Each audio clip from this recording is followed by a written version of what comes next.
কুদ্দুস। সুপ্রিয় শিক্ষার্থীবৃন্দ, Sundarban college of টেকনোলজির পক্ষ থেকে diploma in library and information সায়েন্সের সকল শিক্ষার্থীকে অনলাইন ক্লাসে স্বাগত জানাচ্ছি। আশা করি যে যেখানে আছেন সুস্থ আছেন, ভালো আছেন। লাইনে আছেন রুল কুদ্দুস, রুকাইয়া সিমি। আপনারা নিশ্চয়ই ভালো আছেন।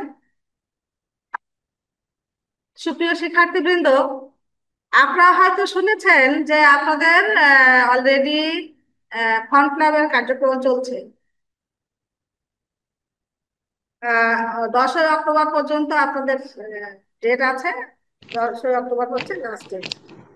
তা আপনাদের থিওরির পাশাপাশি প্র্যাকটিক্যাল, দুইটা সাবজেক্টের প্র্যাকটিক্যাল আছে। আমরা অলরেডি অনেক ক্লাসে বলেছি, কিন্তু আজকের ক্লাসে আমি ওইটা নিয়েই বেশি আলোচনা করবো আর কি। দুইটা কোর্সের প্র্যাকটিক্যাল। সিমি, আপনি কি আসসালামু আলাইকুম ম্যাম। Yes ma'am. জি ম্যাম। এই তো আছে।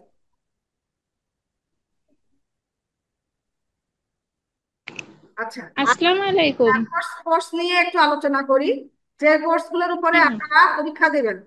হ্যাঁ, 5টা আপনাদের থিওরির যে কোর্সগুলো আছে।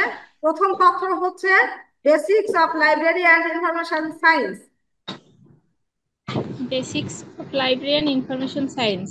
হ্যাঁ, এটা বেসিক্স অফ। আপনাদের এই অনেক সময় ভাইভাতে কিন্তু জিজ্ঞেস করা হয় যে আপনাদের কোর্স নেম গুলো বলেন। ঠিক আছে সিমি, জি ম্যাম। আপনি কি বুঝতে ইয়েস পারছেন? ম্যাম। আচ্ছা, ঠিক আছে। হ্যাঁ, হ্যাঁ। দ্বিতীয় পত্র হচ্ছে ইনফরমেশন রিসোর্স ডেভেলপমেন্ট। প্রথমটা হচ্ছে গ্রন্থাগার ও তথ্য বিজ্ঞানের মৌলিক ধারণা, মানে basics of library and information science. দ্বিতীয় পত্র হচ্ছে ইনফরমেশন রিসোর্স ডেভেলপমেন্ট, তথ্য সম্পদের উন্নয়ন। Research development. আর তৃতীয় পত্র হচ্ছে ইনফরমেশন রিসোর্সেস অ্যান্ড সার্ভিসেস, তথ্য উৎস ও সেবা।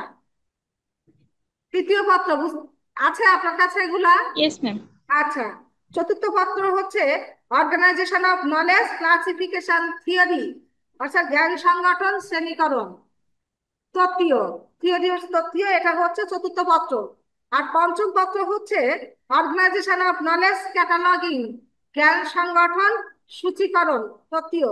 এই 5টা সাবজেক্টের উপরে আপনাদের পরীক্ষা হবে। প্রথম সেমিস্টারে। আর দুইটা বিষয়ে প্র্যাকটিক্যাল আছে, সেটা হচ্ছে এই চতুর্থ পত্র এবং পঞ্চম পত্রের প্র্যাকটিক্যাল আছে। সেটা হচ্ছে এই ক্লাসিফিকেশন বা শ্রেণীকরণ, আর ক্যাটালগিং বা সূচীকরণ।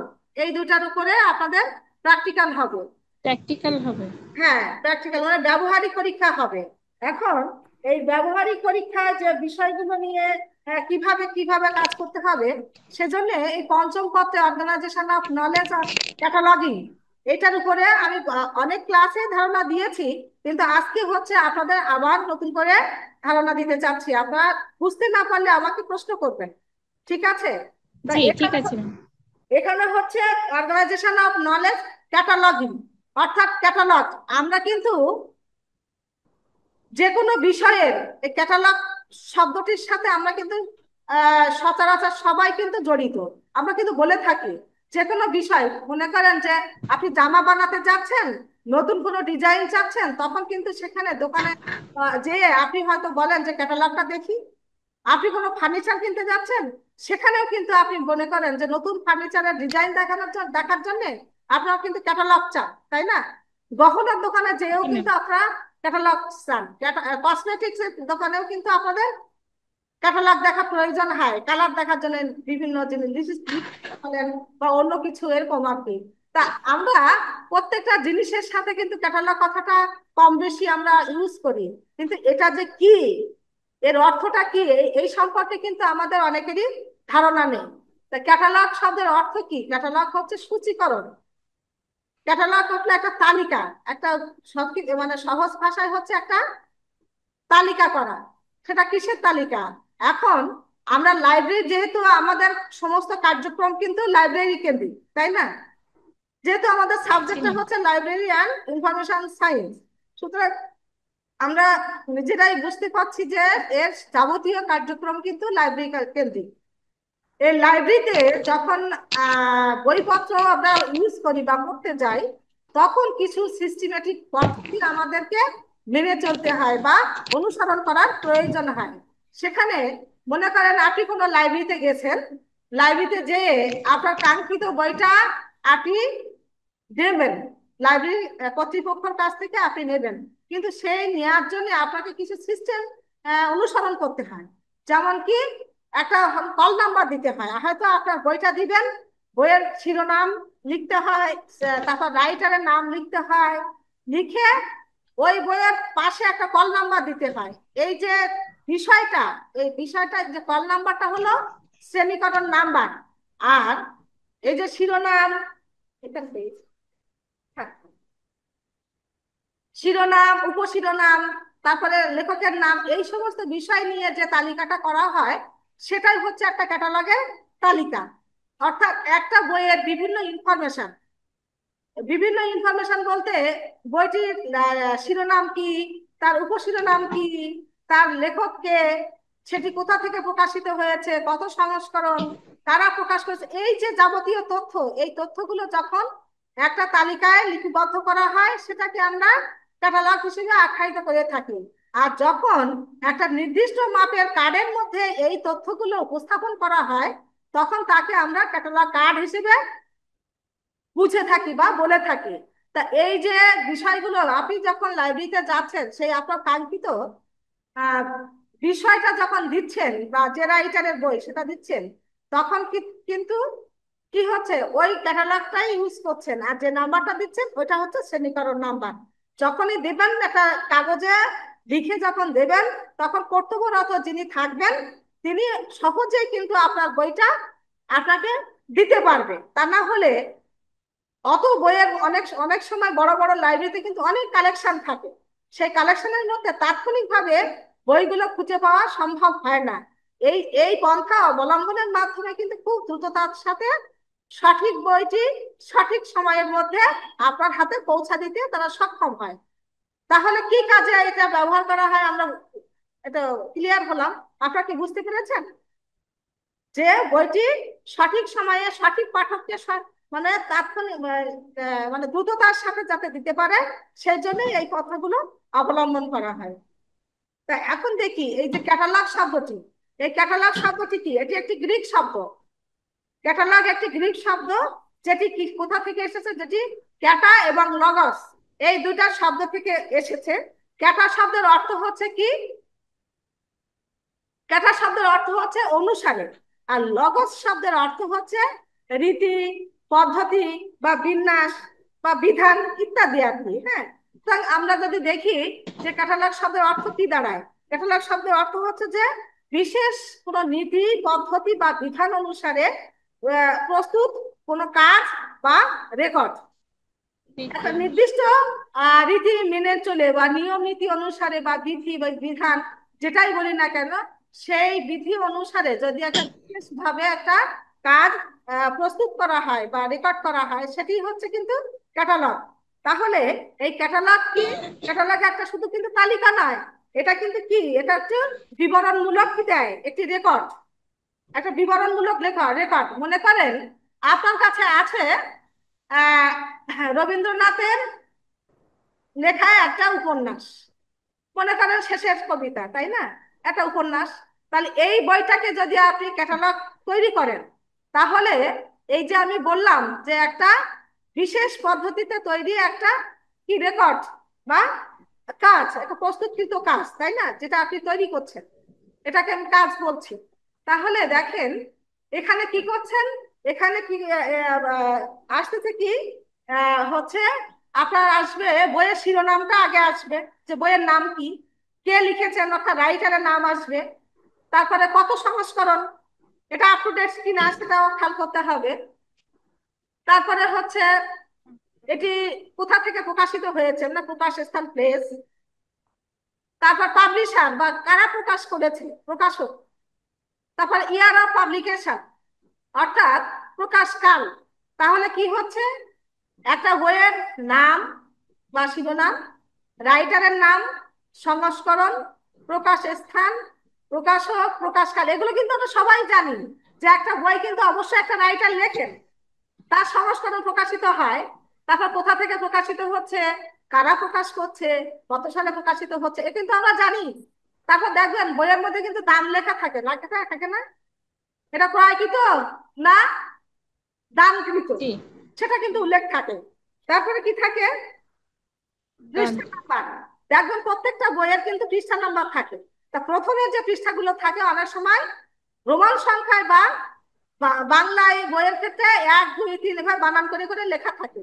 তা এটা করে বলা হয় প্রাথমিক পৃষ্ঠা সংখ্যা। আর টোটাল যে বইটা পেজ নাম্বার থাকে সেটাকে বলা হয় মূল পৃষ্ঠা সংখ্যা। তাহলে একটা বইয়ের পৃষ্ঠা সংখ্যা থাকে, তাহলে পেজিনেশন বলে এটাকে, পেজিনেশন। আর বইয়ের মধ্যে দেখবেন অনেক সময় চার্ট থাকে, ছবি থাকে, টেবিল থাকে, ম্যাপস থাকে, গ্লোবস থাকে, মানে এইরকম যত এই সমস্ত তথ্যগুলোকে আমরা ইলাস্ট্রেশন বলে, চিত্র বর্ণনা। এই চিত্র বর্ণনার মধ্যে এই বিষয়গুলো ইনক্লুড করা হয়ে থাকে। তারপরে বইয়ের শেষে অনেক সময় লেখা থাকে, বইয়ের উপরে লেখা থাকে সিরিজ, কথাটি লেখা থাকে, মানে কত সিরিজ প্রকাশিত হচ্ছে, 1 2 3 4 এইভাবে। যদি একটি বই খেয়াল করেন দেখতে পাবেন। তারপরে হচ্ছে বইয়ের মধ্যে একটা নাম্বার দেওয়া থাকে। আবার বইয়ের শেষে দেখবেন বিবলিওগ্রাফি বা গ্রন্থপঞ্জি, ইন্ডেক্স বা নির্ঘণ্ট, এরকম কিছু কথা থাকে শেষের দিকে বইয়ের পিছনে। হ্যাঁ। হ্যাঁ, গ্রন্থপঞ্জিটা হচ্ছে ওই বই লেখার সময় রাইটার কি কি বইয়ের সাহায্য নিয়েছেন তার তালিকা ওই গ্রন্থপঞ্জির ভিতরে লেখা থাকে। আর নির্ঘণ্ট দেয়া থাকে, ওটা হচ্ছে বিশেষ বিশেষ শব্দ, সেই শব্দগুলো সম্পর্কে জানার জন্য তার পৃষ্ঠা নাম্বার পাশে দেয়া থাকে। ওই পৃষ্ঠায় যেয়ে ওই শব্দ সম্পর্কে আপনি বিস্তারিত জানতে পারবেন। এই জন্য নির্ঘণ্ট, নির্ঘণ্ট অনেকটা ডিকশনারির মতো কাজ করে থাকে। ডিকশনারিতে যেমন আমরা একটা শব্দ দেখি না, শব্দ কোথায় পাওয়া যায়, যেমন অ্যালফাবেট দিয়ে আমরা আইডেন্টিফাই করে থাকি, হ্যাঁ, বা দেখে থাকি। তা ওইরকম আর কি নির্ঘণ্টটাও ঠিক তো তার মতোই কাজ করে আর কি। এখানে শব্দ দেওয়া থাকে এবং ভাষা পৃষ্ঠা নাম্বার উল্লেখ থাকে। ওই পৃষ্ঠা যেয়ে ওই শব্দটা সম্পর্কে জানা যায় বা ওর সম্পর্কে ডিটেলস জানা যায়, এই আর কি। বুঝতে পেরেছেন? আর প্রত্যেকটা বই আমি ক্লাসিক বা ক্লাসিফিকেশন বা শ্রেণীকরণ ক্লাসে আপনাদের 10টা মেন ক্লাস বা প্রধান শ্রেণীর কথা উল্লেখ করেছিলাম। সেটি হচ্ছে, এটা হলো শ্রেণীকরণের 0 0 0, 1 0 0 2 0 0 থেকে 9 0 0 পর্যন্ত 10টা প্রধান শ্রেণী। যেমন 0 0 0 জেনারেটিক্স, 1 0 0 philosophy, 2 0 0 religion, 3 0 0 social sciences, 4 0 0 languages, 5 0 0 pure science, 6 0 0 applied science, 7 0 0 arts, 8 0 0 literature, 9 0 0 history and geography. এরকম আপনাদের 10টি প্রধান শ্রেণী, অর্থাৎ বিশ্বে যত জ্ঞানভাণ্ডার আছে, যত জ্ঞানের সাথে জড়িত যে সমস্ত বিষয়গুলি রয়েছে, সব শ্রেণীর বিষয়কে এই 10টি শ্রেণীর আওতাভুক্ত করা হয়েছে। ঠিক আছে? এই 10টি মেন ক্লাস এই 10টি প্রধান শ্রেণী হিসেবে আখ্যায়িত করে থাকে। তা এই যে বইটি প্রকাশিত হবে সে বইটি যখন আনুষ্ঠানিকভাবে বা তার নিয়ম কানুন অনুসারে যখন পাবলিশ হবে, তখন ওই বইয়ের একটা নাম্বার ইনক্লুড করা হয়। সেই বইটি এই 10টি শ্রেণীর কোনটির অন্তর্ভুক্ত সেই নাম্বারটির অনুসারে সেই বইয়ের নামকরণ, মানে নাম্বারটা দেয়া হয়। এইটিকে বলা হয় শ্রেণীকরণ নাম্বার। যেটি আমরা বললাম না বইয়ের কল নাম্বার, ওই কল নাম্বারটাই হচ্ছে শ্রেণীকরণ নাম্বার। তা হচ্ছে এই বইটা, এই যে নাম্বারটা বলা হয় সেটা কিন্তু আন্তর্জাতিকভাবে স্বীকৃত একটা নাম্বার। এই বইয়ের প্রত্যেকটা বইয়ের যে নাম্বার সেটাকে বলা হয় ISBN। ISN। হ্যাঁ, আর ভাইভাতে কিন্তু জিজ্ঞাসা করা হয় যে ISBN এর নাম শুনেছেন? যদি শুনে থাকেন এর ফুল মিনিং কি? দুইটা, একটা হচ্ছে ISBN আর একটা হচ্ছে ISSN, বি এর জায়গায় এস। ISSN। ISBN হচ্ছে ইন্টারন্যাশনাল স্ট্যান্ডার্ড বুক নাম্বার, আর ISSN international standard serial number, PRS। পার্থক্য হচ্ছে একটা বুক আর একটা হচ্ছে সিরিয়াল, এই সিরিয়াল। দুটা পার্থক্য। তাহলে ইন্টারন্যাশনাল স্ট্যান্ডার্ড বুক নাম্বার আপনারা মনে রাখবেন, এগুলো কিন্তু আপনাদের ভাইভাতে জিজ্ঞাসা করা হয়। একটা কি বললাম যে মেইন ক্লাস 10টা মুখস্থ করবেন, প্রধান শ্রেণী দেখবেন আপনাদের গাইডে আছে বা বইয়ে আছে, আর ISBN নাম্বারটা। এই যে বিষয়গুলো বললাম, এই বিষয়গুলোর বিবরণী থাকে এই ক্যাটালগ কার্ডের ভিতরে বা উপস্থাপন করা হয়। সেটা কিভাবে করা হয়? বর্ণানুক্রমিক ভাবে থাকে। অবশ্যই এটা বিজ্ঞানসম্মত হতে হবে। তারপরে কি হ্যাঁ, তারপরে গ্রন্থের এই যে পরিচয়টা বললাম, যে যে পরিচয় গ্রন্থের যে বিন্যাস বিজ্ঞানসম্মত হতে হবে, বর্ণানুক্রমিক ভাবে থাকতে হবে। তারপর গ্রন্থের সংক্ষিপ্ত বিবরণ থাকতে সম্বলিত হতে হবে। বিবরণ গ্রন্থের পরিচয় জ্ঞাপক হবে, এবং গ্রন্থের প্রকাশ যেগুলো আমি বলেছি এই সবগুলো নিয়েই, সবগুলোকে যখন একত্রিত করে একটা নির্দিষ্ট কার্ডের মাঝে উপস্থাপন করা হয়, সেটাকেই কিন্তু আমরা ক্যাটালগ কার্ড হিসেবে আখ্যায়িত করে থাকি। তাহলে বুঝতে পেরেছেন? কিন্তু আমরা একটা পুরা তালিকা তৈরি করলাম, একটা বইয়ের পুরা তালিকা তৈরি করলাম। কি তালিকা? তালিকা। আমরা কিন্তু সবাই জানি যে একটা বইয়ের শিরোনাম থাকে, লেখক থাকে, সংস্করণ থাকে, প্রকাশক থাকে, প্রকাশের স্থানের নাম থাকে, প্রকাশ মানে কত সালে প্রকাশিত হচ্ছে, হ্যাঁ, তারপরে হচ্ছে কত পৃষ্ঠা সংখ্যা, ISBN আছে কিনা, টেবিল চার্ট, ফটো, এই সমস্ত গুলো আছে কিনা, তারপর ISBN নাম্বার আছে কিনা, বিবলিওগ্রাফি ইন্ডেক্স আছে কিনা, এই যে যাবতীয় তথ্য একটা গ্রন্থের পুরা বিবরণী। এই বিবরণীকে যখন বিজ্ঞানসম্মত উপায়ে ধারাবাহিক ভাবে অর্থাৎ বর্ণনামূলক ভাবে উপস্থাপন করা হয়, সেটা একটা নির্দিষ্ট মাপের কার্ডের মধ্যে, তখন তাকে আমরা ক্যাটালগ কার্ড হিসেবে আখ্যায়িত করছি। তাহলে একটা তালিকা করছি না? তাহলে ক্যাটালগ একটা তালিকা। কিসের তালিকা? একটা বইয়ের তালিকা, একটা লিস্ট, বুক। ঠিক আছে, তাহলে ক্যাটালগ সম্পর্কে কি আপনাদের ধারণা হলো? এখন বলি, এই ক্যাটালগটা কিন্তু, এটা যদিও আমি আগেও ক্লাসে আলোচনা করেছি, তারপরে আপনাদের এটা প্র্যাকটিক্যাল, এটা একটা ইম্পর্টেন্ট বিষয়, সেই জন্য আমি মানে পুনরায় আবার আলোচনা করছি। ক্যাটালগকে কিন্তু দুই ভাগে ভাগ করা হয়, একটা হলো ফিজিক্যাল ফর্ম বা বাহ্যিক গঠন, আর একটা হলো ইনার ফর্ম বা আভ্যন্তরীণ গঠন। এখন এই ফিজিক্যাল ফর্মকে আবার তিনটি ভাগে ভাগ করা হয়ে থাকে। একটা হচ্ছে প্রিন্টেড ক্যাটালগ, দ্বিতীয় নাম্বার হচ্ছে কার্ড ক্যাটালগ, আর তৃতীয় নাম্বার হচ্ছে শিট ক্যাটালগ। তা এই যে কার্ড ক্যাটালগটা, কার্ডের কথাটা বললাম, এই কার্ড ক্যাটালগটাই কিন্তু আমাদের ইম্পর্টেন্ট বিষয় এবং আমাদের প্র্যাকটিক্যালের বিষয়। ঠিক আছে?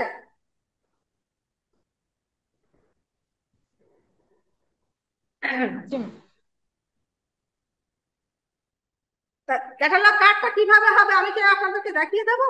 না না, আপনাদের অন্যান্য সাবজেক্ট ম্যাম, সম্পর্কে। একটা প্রশ্ন ছিল। হ্যাঁ, বলেন।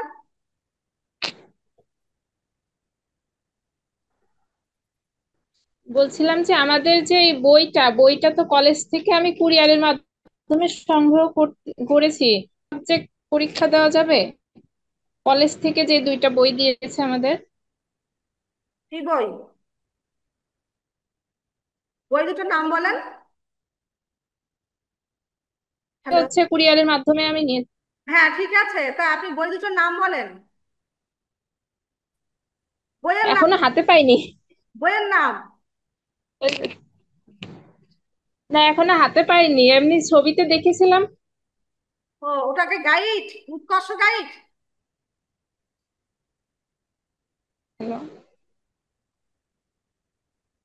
হ্যাঁ, আপনারা যেটা গাইডটা নিয়েছেন ওর মধ্যে থেকে হ্যাঁ হ্যাঁ, উৎকর্ষের হ্যাঁ, ঠিক আছে, ওখান যেটা। থেকে আপনার মোটামুটি কভার দেবে।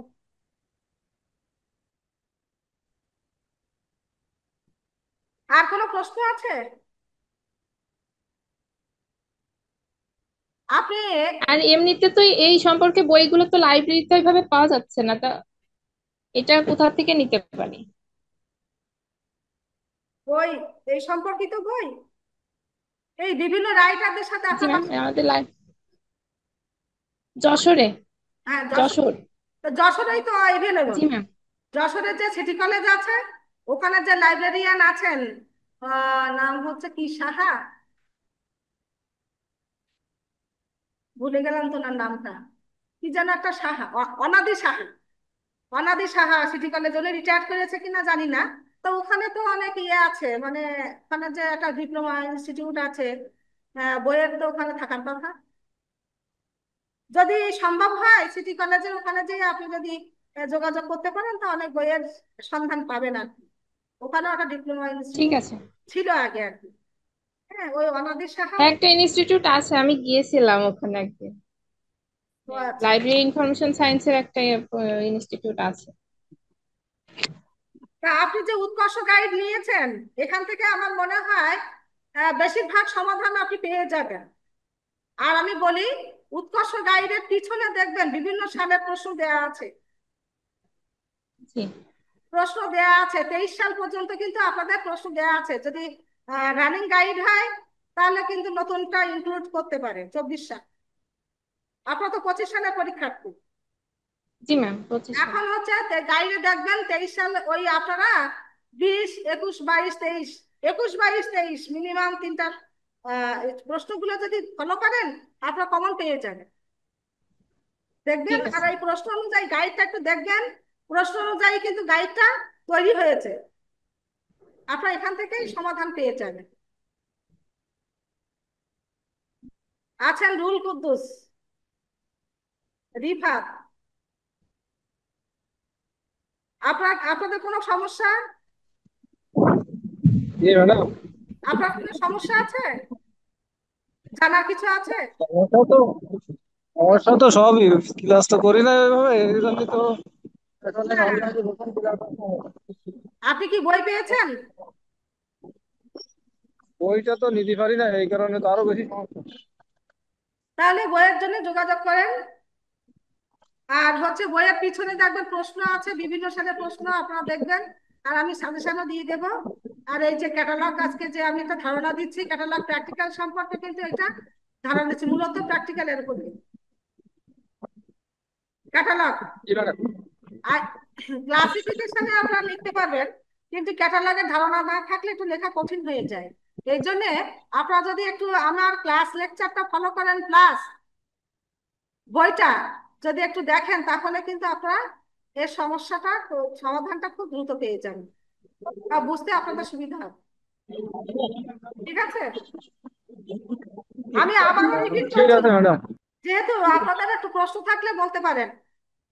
আমি আবারও রিপিট করছি যে ক্যাটালগ কার্ডের মাপ হচ্ছে, মাপটার কথা বলা হয়নি। ক্যাটালগ কার্ডের মাপ হচ্ছে 5 ইঞ্চি বাই 3 ইঞ্চি, দৈর্ঘ্যে হচ্ছে 5 ইঞ্চি, আর প্রস্থে হচ্ছে 3 ইঞ্চি। এই 3 ইঞ্চি, 5 ইঞ্চি বাই 3 ইঞ্চি একটা মাপের কার্ড। কার্ডের মধ্যে যে বিষয়গুলো আসবে, সে বিষয়গুলো আমি আবারও রিপিট করছি। আসবে হচ্ছে শিরোনাম, লেখকের নাম, লেখকের নাম। তারপরে হচ্ছে বইটির সংস্করণ, সংস্করণ। বইটি কোথা থেকে প্রকাশ প্রকাশের হয়েছে অর্থাৎ স্থান। প্লেস, প্রকাশক অর্থাৎ পাবলিশার কারা প্রকাশ করেছে, কত সালে প্রকাশিত হয়েছে। এগুলো দেখবেন বইয়ের ওই যে উল্টালে বাম সাইডের পেজে কিন্তু এই তথ্যগুলো সবই থাকে, তাই না? জি ম্যাম। তারপরে হচ্ছে বইটির কতটা পৃষ্ঠা আছে, বইয়ের মধ্যে কোনো বইয়ের একটা কোনো সিরিজ আছে কিনা, তার টেবিল চার্ট এগুলো আছে কিনা, বিবলিওগ্রাফি ইন্ডেক্স, আর শেষ হচ্ছে নাম্বার, বইয়ের নাম্বার, আইএসবিএন নাম্বার, এটা প্রায় বইয়ে থাকে। এই তথ্যগুলো যখন ওই নির্দিষ্ট মাপের কার্ডের মধ্যে ধারাবাহিকভাবে উপস্থাপন করবেন, তখন সেটা কিন্তু একটা ক্যাটালগ কার্ড হিসেবে আখ্যায়িত হবে। একটা তালিকা তৈরি হবে, এই তালিকাটাই হচ্ছে ক্যাটালগ কার্ড। ঠিক আছে, তা এই অনুযায়ী কিন্তু আমরা কার্ড তৈরি করবো, কিন্তু ক্যাটালগ কার্ড করতে গেলে কিছু নিয়ম অনুসরণ করতে হয়। কিভাবে অনুসরণ করতে হয়? যে কার নামে এন্ট্রি করব, যদি কোনো রাইটার থাকেন, সেই রাইটারের, যদি একজন রাইটার থাকেন তাহলে তার নামে এন্ট্রি হবে। যদি দুইজন রাইটার থাকে, তাহলে প্রথম রাইটারের অধীনে এন্ট্রি হবে। যদি তিনজন থাকে তাহলেও প্রথম রাইটারের অধীনে এন্ট্রি হবে। তাহলে আমি কয়জন বললাম? এক, দুই, তিনজন। এই তিনজন পর্যন্ত প্রথম রাইটারের অধীনে এন্ট্রি হবে। একজন থাকলে তো একজনই, সেই হলো অল ইন অল। আর দুজনের ক্ষেত্রে প্রথম রাইটার, তিনজনের ক্ষেত্রেও প্রথম রাইটার। ঠিক আছে, বুঝতে পারছেন? তার নামেই কিন্তু এন্ট্রি হয়। মনে করেন কি সিমি আছে, সিমি একজন জি রাইটার, ম্যাম। সিমির অধীনে এন্ট্রি হবে। সিমির বইয়ের নামটা কি? উৎকর্ষ। উৎকর্ষ রাইটারকে রুকাইয়া সিমি। তাহলে যখন এন্ট্রি করব, এন্ট্রি করার ক্ষেত্রে কি হবে? সারনেম ফোরনেম, শেষ অংশ আগে আসবে, প্রথম অংশ পরে যাবে। আমরা আপনারা বিদেশে যখন যান, পাসপোর্ট বা ভিসা যখন করেন, তখন দেখেন সেখানে কিন্তু শেষ অংশ আগে আসে এবং প্রথম অংশ পরে যায়। ঠিক এন্ট্রির ক্ষেত্রে, এন্ট্রির বাংলা অর্থ হচ্ছে লিখন। এন্ট্রির ক্ষেত্রে কিন্তু সেরকম শেষ অংশ আগে আসবে, প্রথম প্রথমে অংশ আসে। পরে যাবে। তাহলে এই রুকাইয়া সিমির প্রথম এন্ট্রিটা কিভাবে হবে একটু বলেন। প্রথমে সিমি আসবে আর শেষ অংশে যাবে রুকাইয়া। রুকাইয়া। যখন সিমি আসবে তখন কিন্তু সিমির পরে একটা কমা চিহ্ন দিতে হবে। একটি ঠিক কমা আছে, চিহ্ন। কমা চিহ্ন দিয়ে রুকাইয়া দেব, দিয়ে তারপরে হচ্ছে পুরানা ওই রুকাইয়া নামটা লিখে ফেলবো। এইবার এটা কিভাবে লিখবো, এটা পরে আপনাদেরকে সুন্দর করে উপস্থাপন করে দেব, কিন্তু বিষয়টা কিন্তু এইগুলোই থাকবে। আবার দেখেন আছেন জি। কে কে? রুকেয়া সিমিয়া আছে, মোহাম্মদ শরীফুজ্জামান আছেন, রিফাত আছেন, আর রুল কুদ্দুস সাহেব আছেন। তাহলে এখানে কয়জন আছে? চারজন আছে। যখন আমি কিন্তু বলেছি যে এক থেকে তিনজন পর্যন্ত যখন রাইটার হবে, প্রথম রাইটারের অধীনে এন্ট্রি হবে, মানে সিমি নামে এন্ট্রি হবে। ঠিক আছে।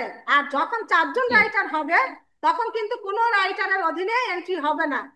তখন তারা তারা চারজন মিলে যে বইটি লিখেছে সেই বইয়ের নামে এন্ট্রি করতে হবে। তাহলে সেটা কি এন্ট্রি হবে?